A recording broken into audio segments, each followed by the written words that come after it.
In this video, I'm going to show you what I would do for leg day if I was a skinny fat guy who hated legs. I mean, properly hated legs, like can't fucking stand it. Not the Instagram, let's all do Bulgarian split squats because they're fantastic. This is the real version, no sugarcoating, no Instagram fucking favorite, but what I would do for legs for you to lose the skinny fat and build a bit of muscle. We all know when we first start training that we hate leg day, we dread the thought of getting on the kit, and yeah, we usually miss it. But I'm gonna show you what will get the most growth for the least amount of work, and then give you alternatives if you're struggling with injuries or not confident setting any of the kit up. I'll also show you the exact rep ranges and rest periods I use with clients to get their legs to grow, so they don't have those sly comments online going, bro, you don't even look like you train legs. It's always the skinny, self-conscious guys who do that as well, who shit on other people. Other people don't really care. But anyway, this is the thing I do with my clients to get them in this sort of nick. I've also got something for free for you as well. I've taken the ball ache out of planning your sessions, and I've sorted your training for the next month for free. I'm talking calorie trackers, training plans. It's basically got everything you need to start dropping the belly fat today. And honestly, it's better than most people's paid coaching. Click the link in the bio, pop your email address in, and I'll send it straight to you. Right, so I've told you all that, but what actually makes me capable of talking about this stuff? For starters, I used to be a skinny fat guy. This is me at 21, and this is me at about 30. Weirdly, I actually had trained in that time. And I eventually stumbled across a way for skinny fat guys to get lean, but also at the same time build a bit of muscle, like these fellas. And I got myself in this sort of nick. But not only that, I've been in the fitness industry for nearly 20 years, worked in some of the top transformation studios in London, and I've not killed anybody yet. Right, let's crack on. Whilst you watch this montage of me walking in the gym, why not give me a follow on Instagram? It's at the Grumpy Fit Coach. I'm gonna do 2 sets of leg extensions to warm up the quads, then it's into some squats. I would usually be going heavier than this, but I got a bloody injury from football and my adductor is ruined. So when you're doing it, just make sure you come down low enough. I would personally try to get my hamstring touching my calf. You're never gonna do it, but if you aim for it, you're gonna go pretty low. The good thing with squats over other exercises, they'll help you burn more calories, build more muscle, and if done right in later life, you'll be less likely to be crippled. With my squats, I'm resting at least 2 minutes because I want to be fully recovered between them, because this is going to be the hardest part of the workout. I'm going to do 3 sets, 1 warm-up, 1 heavy working set of between 6 to 10 reps, and then 1 slightly lighter back-off set where I'll aim for 10 to 12 reps.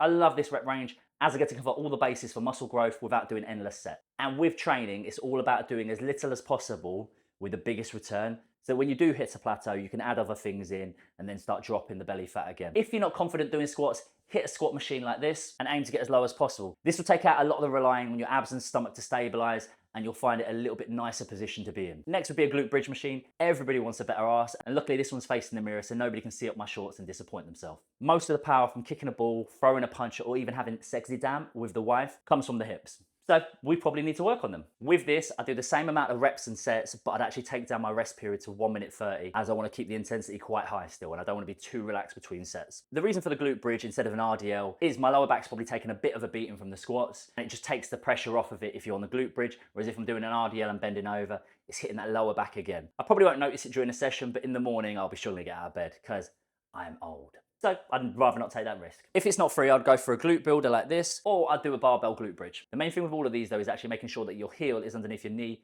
at a right angle. If your foot position's too close, you're gonna hit a lot of quad. If it's too far away, you're gonna hit slightly more hamstring. Next is the single leg press, focusing on getting the knees over the toes just to increase the range and strain on that quad. Be careful with the weight you use. You're not gonna be able to go as heavy as you would obviously on a normal leg press, and you've still got to stabilize all that weight through one leg. Same rest period as before, 1 minute 30 seconds. Or if the leg press looks scary, you can always go on a single leg extension, or just use a leg extension and do it with one leg. Or if you're feeling adventurous, you can go for walking lunges, but let's be honest, you're not gonna do that, so I haven't even bothered recording it. Next is the seated hamstring curl. I picked this one over the lying leg curl as studies have shown that it builds more muscle than lying leg curls, but as I'm not fussy and want to cover both bases, I usually hit a lying leg curl later in the week. If the seated leg curl isn't free on this session, go for the other one. Adductors are next, that annoying little machine that hits the inner thigh and makes you feel like you can't walk properly and going downstairs is a struggle. Being an old man, I basically use this to guard against groin injuries and also build out the thighs a little bit. But if this wasn't available, I'd probably just skip it and move on, as I wouldn't want to be doing any of those weird 80s movements where you're lying on the floor, you've got a barbell on your leg there,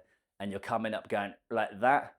Just gives me knee pain just thinking about it. Then it is standing calf raises. I prefer standing calf raises over the seated ones as I feel you get more of a stretch. It also works the bigger part of your calf slightly more. The seated ones work the lower bit where there's not a lot of blood, so if you pull that, you're pretty fucked. But there's not much difference in them. It should mean that I can pack on more mass quicker, so I can actually look like one of those dads with 4 kids who's never been to the gym before, but still somehow has massive fuck off calves. You know the ones, Most PTs hate them because most PTs have chicken legs. It's definitely genetics and not the fact we're all little pussies. Obviously, if that's not free, go to the seated calf raise. The reason this works for skinny fat guys is you're hitting the biggest muscle groups first whilst they're fresher, and you can work them harder than you would do by throwing in a couple of half-ass squats at the end of a workout. It also doesn't completely smash one part of your legs. Most bodybuilders would do a purely quad day. We're not doing this, so you can sit on the toilet the next day without feeling like Stephen Hawking. And it gives you just the right amount of stress that you can rest, recover, and progress on the next session without feeling broken all week. Cheers for sticking around to the end. And remember, I've got you that freebie where I sort out all of your training, getting you to lose the belly fat without having to worry about planning your calories, planning your sessions. I'll take care of that all for you. Click the link in the description, pop your email address in, and I'll send it straight across to you. And while you're doing that, click subscribe because you'll get next week's video first, where I'll give you the reasons why your current bulk isn't working and why you're just getting fatter